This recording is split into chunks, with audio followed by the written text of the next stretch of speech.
Њујорчанката Лиз Алдерман и Джеймс Окело, психијатар на работа во Уганда, никогаш не би се сретнале ако не била трагедијата.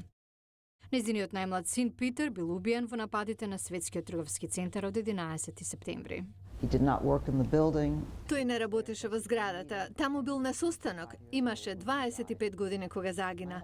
Јас и мојот сопруг сакавме да креираме спомен на него, да оставиме знак дека постоел и дека заради неговото постоење светот денес е подобар. Гледајќи телевизија една вечер, таа налетала на идеја за донесување грижа за ментално здравје на луѓе во посиромашни земји травматизирани од масовно насилство и тероризам. Првата ваква клиника со негово име била отворена во Камбоџа во 2005-та и била преплавена со пациенти, така што во близина е отворена и втора. Луѓето често прашуваат зошто Камбоџа?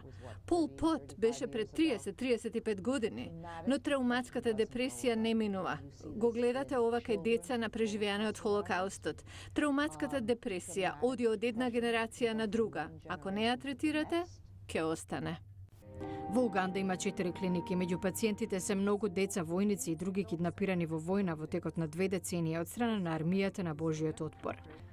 Клиниките се поставени како партнерство со владите во секоја од државите и во неа персоналот е локален, зашто тие најдобро ги разбираат менталните болести во лекарски и културолошки термини.